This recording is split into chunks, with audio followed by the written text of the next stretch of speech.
नमस्कार दोस्तों, मैं हूं फिजा और आप देख रहे हैं इस वक्त 4 PM न्यूज नेटवर्क। क्या हुआ जब पीएम मोदी के खिलाफ सत्ता का दुरुपयोग करने के चलते जारी हुआ नोटिस, कैसे राष्ट्र के नाम संबोधन करके बुरी तरह से फंस गए पीएम मोदी। आखिर तानाशाही के इस दौर में किसकी इतनी हिम्मत कि वो पीएम मोदी के एक्शन पर उंगली उठा सके। ऐसा लगता है जब से पीएम मोदी ने आंसू बहाने और विपक्ष को गाली देकर झूठ बोलने के लिए एक ऐसे प्लेटफॉर्म का इस्तेमाल किया है जिसका इस्तेमाल कोई बहुत बड़े संकट, उपलब्धि या बड़े नीतिगत फैसले के लिए ही किए जाते हैं। पीएम मोदी अब उसको लेकर बुरी तरह से फंसते नजर आ रहे हैं। पहले तो करीब 700 नागरिकों ने इसे आचार संहिता का उल्लंघन बताते हुए चुनाव आयोग को लेटर लिखा और अब पीएम मोदी के खिलाफ एक नोटिस जारी कर दिया है। तो आखिर किसकी तरफ से ये नोटिस जारी किया गया है और इसको लेकर बीजेपी क्या जवाब देती है, सब बताएंगे आपको अपनी इस रिपोर्ट में। दोस्तों, द इंडियन एक्सप्रेस की इस रिपोर्ट के मुताबिक सत्ता का घोर दुरुपयोग के चलते कांग्रेस ने प्रधानमंत्री नरेंद्र मोदी के खिलाफ प्रिविलेज नोटिस यानी कि विशेष अधिकार हनन का नोटिस कर दिया है। अब देखिए, विशेष अधिकार हनन का मतलब होता है कि संसद के सदस्य के अधिकारों का अपमान किया गया या गलत आरोप लगाया गया। इस नोटिस के अनुसार कांग्रेस का आरोप है कि प्रधानमंत्री ने राष्ट्र के नाम संबोधन में सांसदों की स्वतंत्रता और ईमानदारी पर उंगली उठाई है और उनकी वोटिंग पर गलत मंशा बताई है, जो संसद के नियमों का साफ साफ उल्लंघन करती है। कांग्रेस सांसद केसी वेणुगोपाल ने मंगलवार को लोकसभा स्पीकर ओम बिरला को यह नोटिस भेजा। नोटिस में कहा गया कि प्रधानमंत्री का 18 अप्रैल को राष्ट्र के नाम 19 मिनट का संबोधन सत्ता का खुला दुरुपयोग है और ये संसद की गरिमा को ठोस पहुंचाता है। कांग्रेस नेता जयराम रमेश ने इस प्रिविलेज नोटिस को एक्स पर पोस्ट करते हुए लिखा कि मेरे लोकसभा में वरिष्ठ सहयोगी केसी वेणुगोपाल ने प्रधानमंत्री के खिलाफ विशेष अधिकार हनन का नोटिस दिया है। प्रधानमंत्री ने लोकसभा में अपनी बुरी योजना के विफल होने के बाद राष्ट्र के नाम संबोधन किया था। उन्होंने इस हार की बिल्कुल उम्मीद नहीं की थी। हार की वजह थी पूरे विपक्ष का एकजुट होकर साथ खड़ा होना।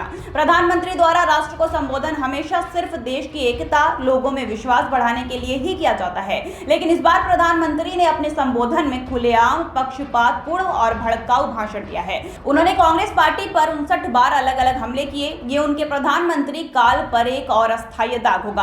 अब आप पूछेंगे कि ये प्रिविलेज क्या होता है, तो आपको बता दें कि संसद के सदस्यों को कुछ प्रिविलेज यानी कि विशेष अधिकार मिले हैं ताकि वो बिना डर के बहस कर सके। अगर कोई व्यक्ति और यहां तक कि प्रधानमंत्री भी सांसदों पर गलत आरोप लगाए या उनकी मंशा पर शक करे तो इसे विशेष अधिकार हनन माना जाता है।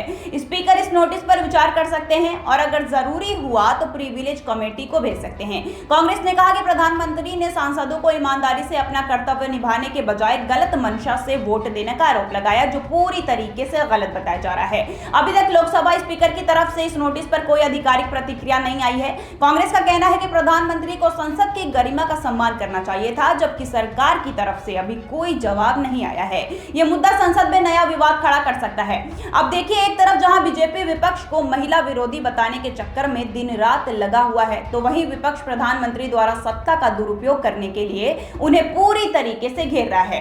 आपको बता दें कि कांग्रेस के प्रिविलेज नोटिस जारी करने से पहले भी करीब 714 नेताओं, सामाजिक कार्यकर्ताओं और पूर्व नौकरशाहों ने चुनाव आयोग से मोदी जी द्वारा राष्ट्र के संबोधन को विपक्ष पर हमला करने का नया अड्डा बताने के लिए शिकायत की थी और इसकी जांच की मांग भी की थी। दोस्तों, आज सत्ता की आंखों में आंखें डालकर पत्रकारिता करना मुश्किल हो गया है। हमारे 4 PM नेशनल यूट्यूब और फेसबुक चैनल को, जिसे आपका प्यार और विश्वास हमेशा से मिलता रहा है, उसे बंद करके सरकार ने ये साबित कर दिया है कि वो आपके सवालों से कितना डरती है।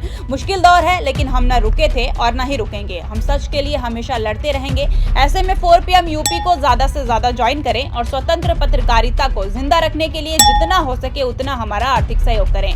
आपके सहयोग से ये जंग हम जीत कर रहेंगे। शिकायतकर्ताओं का कहना था कि प्रधानमंत्री नरेंद्र मोदी ने अपने संबोधन में विपक्षी दलों पर महिला आरक्षण को लेकर हमला बोला, जो चुनावी माहौल में पक्षपातपूर्ण प्रचार की श्रेणी में आता है। उनका आरोप था कि सरकारी तंत्र और सार्वजनिक संसाधनों का इस्तेमाल चुनावी लाभ के लिए किया गया है, जिससे निष्पक्ष चुनाव की भूल भावना प्रभावित होती है। शिकायतकर्ताओं का कहना था कि पीएम मोदी का भाषण दूरदर्शन, संसद टीवी और ऑल इंडिया रेडियो जैसे सरकारी माध्यमों पर प्रसारित हो रहा था। चुनाव के समय इसका इस्तेमाल एक तरह से चुनावी और पक्षपातपूर्ण प्रचार है। सरकारी पैसे से चलने वाले मीडिया का इस तरह से इस्तेमाल करने पर सत्ताधारी पार्टी को एक तरफा फायदा मिलता है। ये स्वतंत्र और निष्पक्ष चुनाव के मूल सिद्धांत के खिलाफ है। याचिका में साफ साफ कहा गया है कि यह अनुमति चुनाव आयोग की अनुमति के बिना प्रसारित किया गया है, तो ये आचार संहिता का गंभीर उल्लंघन है। इस पत्र के जरिए चुनाव आयोग से कई मांगे की गई, जैसे चुनाव आयोग प्रधानमंत्री के भाषण के कंटेंट और तरीके दोनों की जांच करे और उचित कानूनी कार्रवाई करे। अगर चुनाव आयोग ने पहले से इस प्रसारण की अनुमति दी थी तो सरकारी टीवी और रेडियो पर विपक्षी दलों को भी अपनी बात रखने के लिए बराबर का समय दिया जाना चाहिए। अगर ये पाया जाता है कि भाषण ने नियमों को तोड़ा है तो इसे सभी सरकारी प्लेटफॉर्म से तुरंत हटा दिया जाएगा।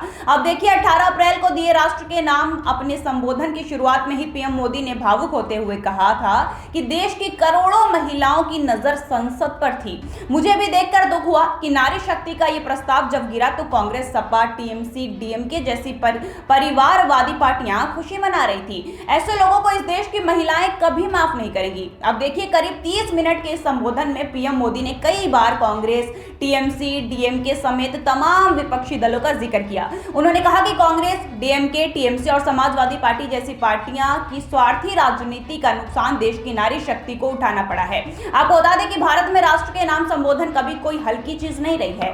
पहले जब भी घोषणा की जाती थी कि प्रधानमंत्री राष्ट्र को संबोधित करने वाले हैं तो लोग गंभीर हो जाते थे। सबका ध्यान इस पर सरहाता थी कि आज प्रधानमंत्री क्या बड़ा फैसला लेने वाले हैं या देश पर क्या बड़ा संकट आने वाला है। खुद पीएम मोदी ने जब नोटबंदी की घोषणा की थी या देश में जब अचानक से लॉकडाउन लगाया गया था तो उन्होंने इसी मंच का इस्तेमाल किया था, लेकिन धीरे धीरे उन्होंने इसे विपक्ष पर आरोप और अपनी एक्टिंग दिखाने का मंच बना दिया। चाहे वो किसान बिल वापस लेते, चाहे फिर परिसीमन बिल गिरने के बाद भावुक होकर झूठ बोलते हो, या फिर विपक्ष ने महिला आरक्षण बिल पास नहीं होने दिया, जिसका नतीजा ये हुआ कि लोगों ने भी प्रधानमंत्री के राष्ट्र के संबोधन को हल्के में लेना शुरू कर दिया। 18 अप्रैल को जब न्यूज आई कि पीएम मोदी राष्ट्र के नाम संबोधित करना चाहते हैं तो लोगों ने पहले से ही भविष्यवाणी कर दी थी कि पीएम मोदी क्या कहेंगे और कैसे कहेंगे। 18 अप्रैल को दिए गए राष्ट्र को संबोधन वाले वीडियो में आर जाकर कमेंट भी पढ़ सकते हैं कि कैसे लोग पीएम का मजाक उड़ा रहे हैं। इस पूरे मामले को लेकर आप क्या सोचते हैं, इस पर आपकी क्या राय है, हमें कमेंट में जरूर बताइए। अगर वीडियो पसंद आई हो तो लाइक और शेयर जरूर करें, और अगर आपने अभी तक हमारे चैनल को सब्सक्राइब नहीं किया हो तो कर लीजिए और जुड़े रहिए 4PM न्यूज नेटवर्क के साथ। तब तक के लिए धन्यवाद।